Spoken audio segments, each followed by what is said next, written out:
the nice thing about advocacy is that you can create a groundswell on an individual basis. So if you can generate enough phone calls, enough emails, enough petitions, I mean, even though those people are taking that action independently, you bring it all together, and that's when it's really meaningful.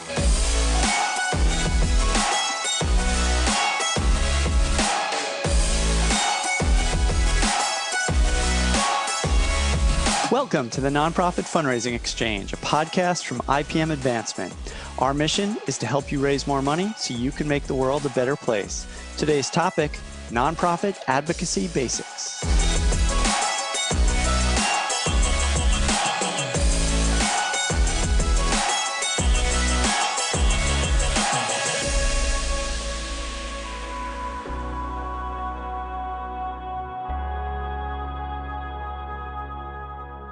Having a strong advocacy strategy is crucial to a nonprofit organization's ability to make a profound and lasting impact for the people they serve. Not only will it help you inform and influence policymakers, advocacy can even help boost fundraising. In today's episode, we'll cover the fundamentals of creating an effective advocacy strategy for your nonprofit. For those organizations that are new to advocacy, we'll outline a three-part process for building an army of loyal activists. And if you've already been doing advocacy but aren't seeing the results you want, we'll also explore what might be going wrong and what you can do to improve your efforts. Let's meet our panel. Hello, I'm Jack Padovano, co-founder of IPM Advancement.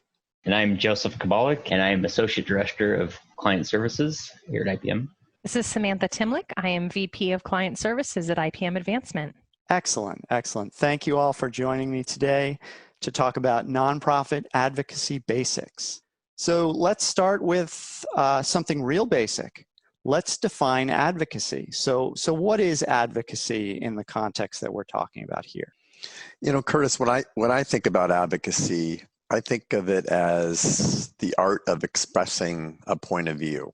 You know, and that point of view can be as simple as advocating what I want to eat tonight for dinner, or where I want to spend my next vacation, of course, when we can travel again.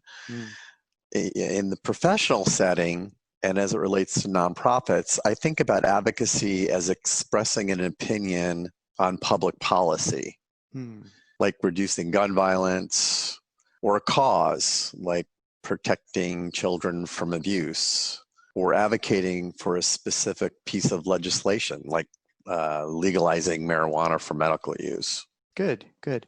So then let's look at the purpose of advocacy in terms of a nonprofit. Why does IPM recommend that nonprofits have some sort of advocacy strategy in place? You know, there are many reasons why nonprofits should advocate for those that they serve, you know, and I'll give you my top 4 reasons, not in any particular order, but, you know, the number one thing that comes to mind is that advocacy helps a nonprofit meet its mission. So Autism Speaks, for example, advocates for policies and programs in support of individuals and families with autism. And as we speak, this week, they're collecting stories on how COVID-19 impacts people with autism, because elected officials often turn to them and ask them for stories on why they should support specific policies on autism. So these stories not only help persuade and make the case to legislators to support legislation, particularly regarding research, or insurance coverage, or employment and housing, but it shows legislators why they need to be supportive of those issues. And which brings me into my second reason. Elected officials are not experts by any stretch on your point of view. So it's up to you to educate them so they understand the positive impact that your point of view makes on their constituents' lives. A third reason, whether we like it or not, the government makes decisions every day that directly impact the funding and regulation of nonprofits.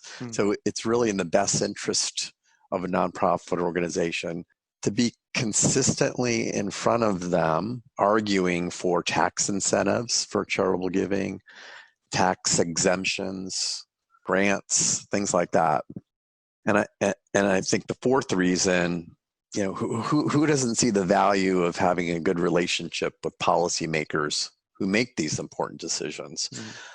Connecting and building solid relationships with what I'll call key community influencers, can make or break a nonprofit's advocacy goals. There are others, but I think those are the top four for me. Yeah, those are great. So just to kind of encapsulate what you said, it sounds like IPM's position is it's not really enough for a nonprofit to have programs that they deliver to the people that they serve. There are also other factors like legislators and policies and things that affect their ability to effectively achieve their mission, and advocacy allows them to do that. I think that's right. And I think the other thing is that it also allows a nonprofit to give the people that it serves, I'll say people, loosely, because we know there are groups working with the environment or animals or whatever, but it all comes back to people. It really allows them to empower the people that they serve to have their voices heard. And that's, one of the primary functions of what nonprofits do in order to make the world a better place. What about an organization that doesn't have an obvious political or legislative agenda, something like a museum, for example? Is advocacy still important for that nonprofit? I definitely think that, just as Sam was saying, it creates opportunity to identify within the organization those pathways that you can actually further your organization down the road. And you can, especially if you're an organization that deals a lot with a ever-changing landscape or something closely tied to a political agenda or anything like that, as a nonprofit, your advocacy route is kind of the go-to methodology for your outreach. But at the same time, it's still an avenue that you can explore for, say, for example, for a museum to stay relevant with your constituents and let them know you're still there, and take that opportunity to maybe educate them on how your mission statement ties into this current event or issue, and you kind of have that opportunity to loop it all together. Now, I know there are a lot of rules that govern how a nonprofit does lobbying, for example. How is advocacy different from lobbying, and is there another set of rules that govern advocacy? Well, I won't get too much into the rules side of things. There's a lot of weeds that you could get into as far as what you can and can't do, depending on what your messaging is. But overall, your lobbying agendas, you typically start with an agenda. It's very specific. You kind of start from the end and work your way backwards. There's an event, there's a vote, something very specific that you're aiming at, and what can you do in that time frame. Whereas, many times with your advocacy messaging, it's more organically grown around the issue at a larger scale, something where it's educating them on the core of whatever that issue is, regardless of, the next vote or the next political touch point that comes in its path. So it sounds like lobbying is more about taking a position, Yes. Vote this way or something like that, whereas advocacy is about educating people. There is a vote coming up, and these are the issues involved. Right. And again, taking that opportunity to kind of make from the organization standpoint, why does this matter? And how does this piece of education really matter to our mission statement? I think you hit on a good point there, Joe, and that's that the advocacy is really sort of the why, whereas the lobbying might be the what, the specific outcome or thing that you are going for, whereas the advocacy sort of supports that from a broader perspective. I like that distinction. Yeah. Samantha, I know you wanted to talk a little bit about IPM's model for creating an advocacy strategy. In fact, IPM recommends a 3-phase model. Can you give an overview of what that is, and then we can dig a little bit deeper into each of those 3 phases? Yeah, absolutely. So like you said, it is a 3-phase model. And really, it starts with finding people who are interested in your cause and getting them to engage, getting them to sign up through whatever means you choose. And that will sort of depend on the outcome that you're looking for, how you want to mobilize them when the time comes. The second step is really to keep them in the loop. So the last thing that you want to do when you're building this army of supporters is to bring a bunch of people to your cause and then say nothing to them until it's time to take action, because people become disengaged or honestly can even forget that they've signed up for something. And it's just not an effective, you don't get the effective outcome you're looking for. So after you have kept them engaged and kept them in the loop, then the last step is to actually call them to action when the time comes. So that's the very basic framework of how we like to go about doing this sort of thing. Regarding that first step, finding people, where can a nonprofit find activists for their cause? I think about this a lot like I think about fundraising. And that's to say that there are a variety of outreach opportunities, and that when you combine them, you use a multi-channel approach, just like in fundraising, that's where you're going to get the best results. So online outreach is really popular in terms of finding activists. That's going to be, your digital ads, your social media pages, signups on your website, that sort of thing. Telephone outreach can really work, especially when folks come to inbound events. So say you're doing a telephone town hall or a webinar with a call-in component. That's a great way to build a list. And actually through our telephone town hall service we offer, there's a way where on the call you can say if you're interested in joining our list of volunteers, for instance, or if you're really, interested in this issue and you'd like to join our special task force, press 1 and we'll connect you with an agent who can take down your information so we can be in touch. So that's a great way to sort of have the leads come to you when you're offering value like that. And then of course, you can also use direct mail. So a flyer or an offer in direct mail, really any of the channels and as many of the channels as possible working together is the best way to do that. Great. So then how do you keep followers engaged so that they don't lose interest? Well, really, it's just about keeping the loop. And you're going to do that primarily through the same way that they came onto your file. So if they came on through your social media pages, you're going to want to make sure you're sharing content there. If, for instance, you've created a separate subsection of your donor database, so you invite people to become members of a special group, you'll message them according to that special group. Often that's done via email. So you want to sort of think about it as it's okay to share this sort of content broadly with your audience, but you also want to give something special to those people who have signed up for this engagement. So that the actual stuff you might ask them to do is some of it's just going to be news or behind the scenes updates or even sharing content from other nonprofits or other entities you think is valuable and speaks to your general advocacy mission.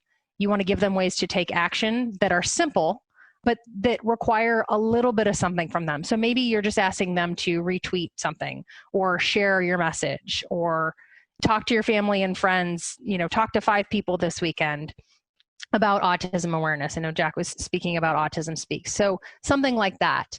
Newsletters are great. Conference calls, like I mentioned, that's a great way to bring people in, but it's also a great way to keep people informed. And like we've talked about in previous podcasts about, the messengers, who's delivering these messages, you want to have a variety of voices. So personal stories are a great way to keep people involved. Folks like to have that connection to other individuals. And so bringing in other voices and just having them sort of bolster that content is helpful. It's a lot like stewardship. So engagement is to advocacy what stewardship is to fundraising. I like that. So let's talk about mobilizing your followers. What are some practical tips for making an effective advocacy ask? How should nonprofits do that? Again, you often want to stick to the way that folks came on your file, with the exception probably being direct mail, because lots of times when this opportunity comes for your folks to make their voices heard, you don't have a lot of time. If you do have time, you want to lead into it, let them know that something is coming so they can prepare accordingly. You always want to keep your message short, clear, compelling. of course, timely, let folks know when they need to do this by, and personally meaningful so that they really understand the value of taking action at this time that you're asking them to do it. Make sure that they know exactly what you want them to do, why you want them to do it, and how to do it. So if you are going to ask them to, call an elected official's office, provide them with the phone number. We like to do calling programs, outbound calling programs, where we either provide the phone number for an elected official so someone can call in, or we can even connect them directly to their elected official's office so that they can just stay right there on the phone.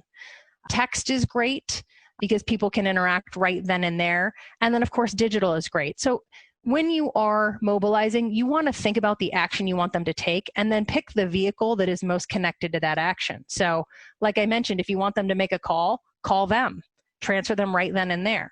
If you want them to go online and submit something or post something, send them an email. Send them something on Facebook so that they're already online and engaging right then and there.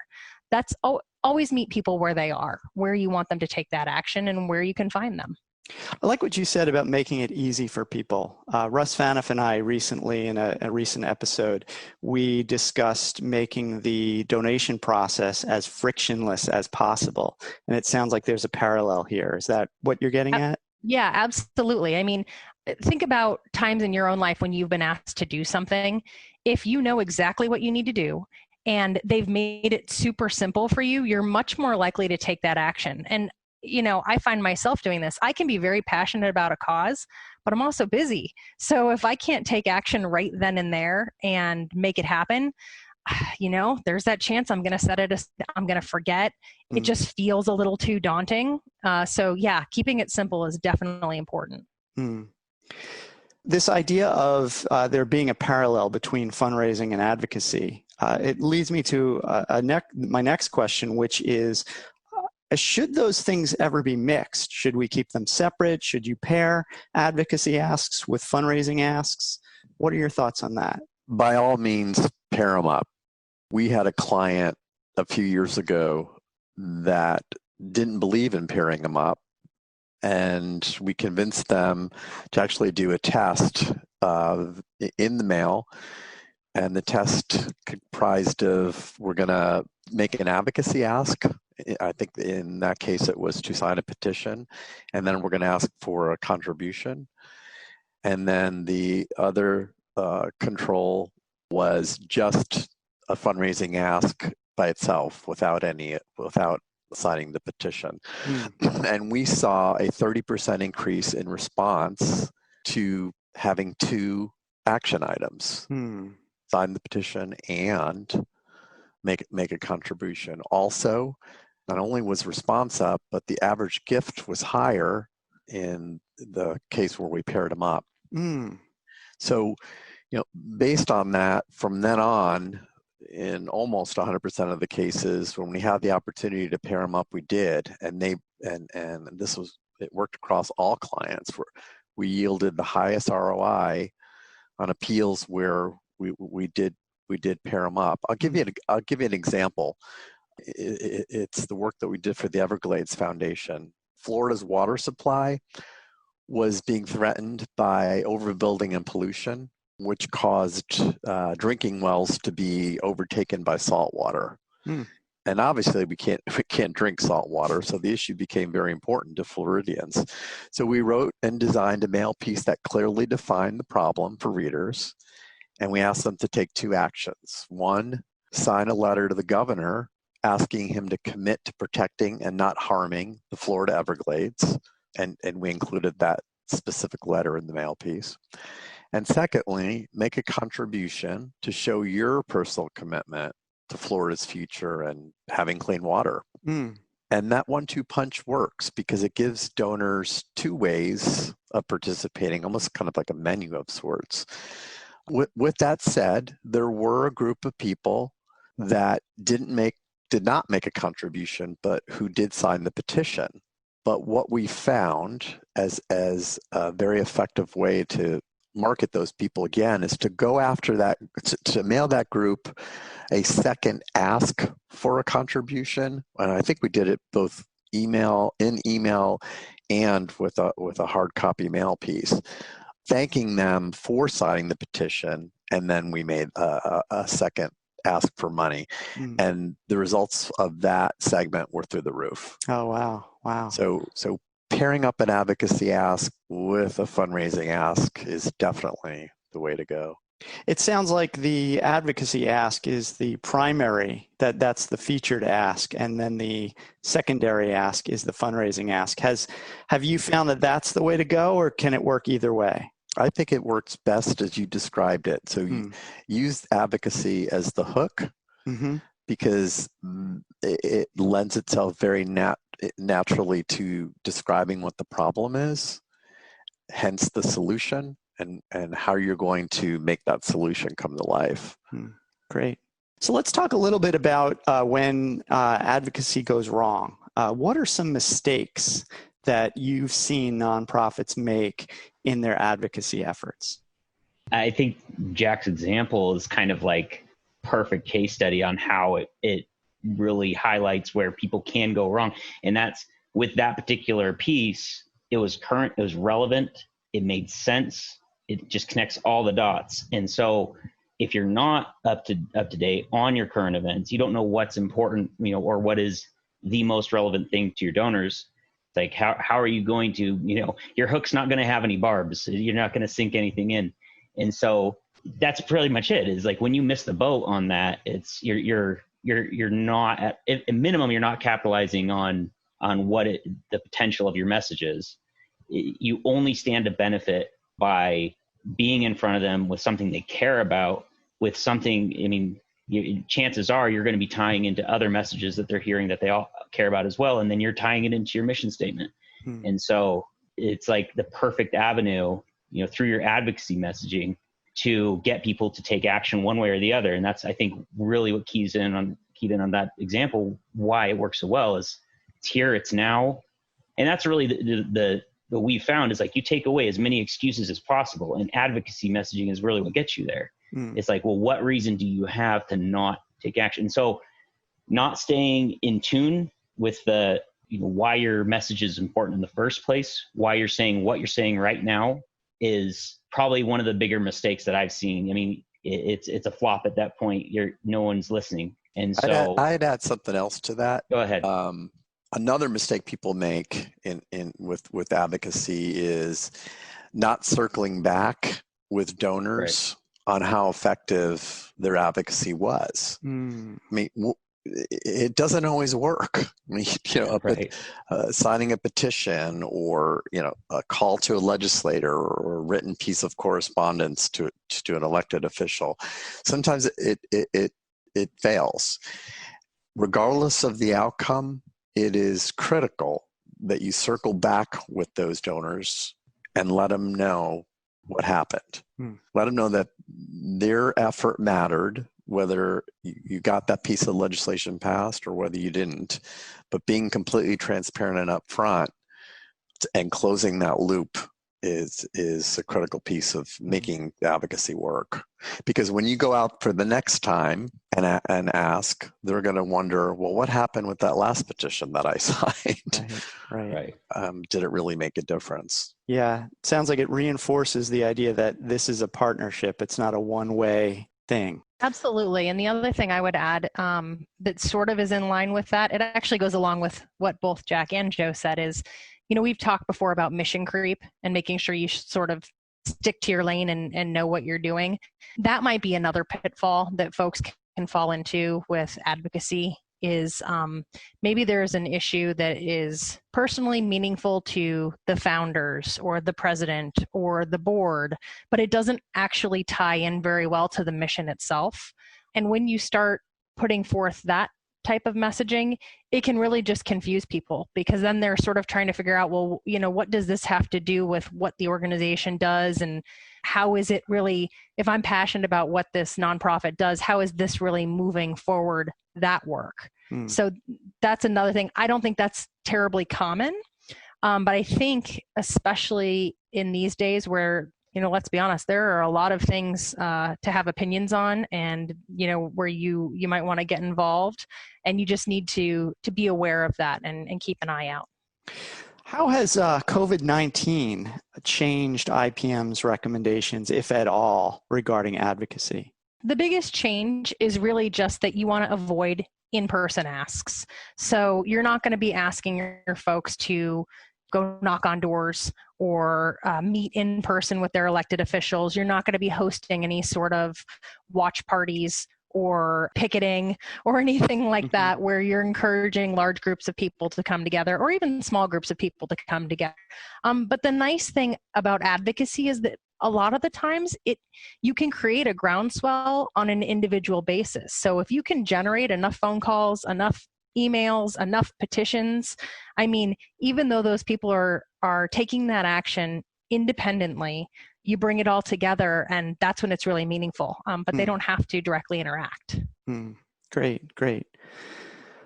Jack, I have a question for you regarding IPM's work with nonprofits in this area. If a nonprofit was looking to get started in advocacy or to take their advocacy efforts to the next level, what is it that IPM can do to really help them with that?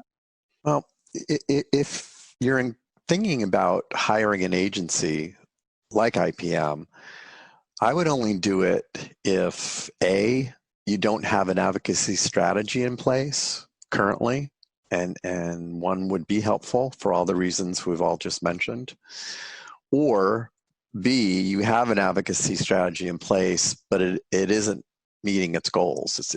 It's not working. And if you do hire an agency like us, be sure they have a proven track record in both fundraising and advocacy.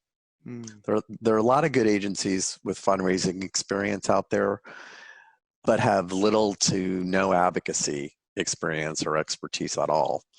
And there are even fewer that do mostly advocacy. And there are fewer still, like IPM, that really do both.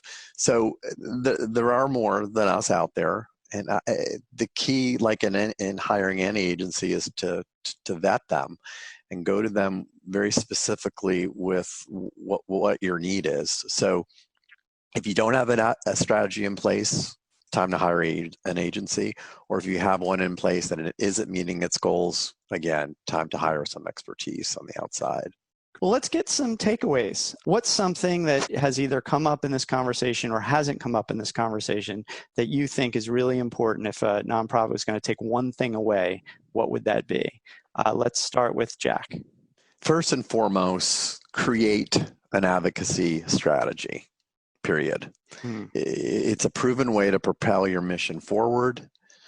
And if you want help, contact IPM. Joe. Pairing up with that, like looking for the opportunity, like to find those opportunities where you can really hone in on that advocacy message of, with your particular organization, and then just maintain that relevance as best as you can, and don't disengage. And Samantha. I would say it's just that advocacy is another tool in your toolbox. It doesn't matter what you do. There are going to be times when you need individuals to take action on key issues that impact your work. And the only way to really do that is to have an advocacy strategy in place and to have a group of willing people who are ready to take that action. Thank you. Great advice all around. So that wraps up our conversation on nonprofit advocacy basics. Thanks to the panel for sharing their insights and expertise. For any resources that were referenced in our discussion today, we will link to them in the show notes. If you like this episode, please subscribe in Apple Podcasts, Spotify, Google Podcasts, or your favorite podcast app, and leave us a review. We also invite you to explore our growing library of white papers, infographics, and blog articles in the Learn section of the IPM website. That address is ipmadvancement.com/learn.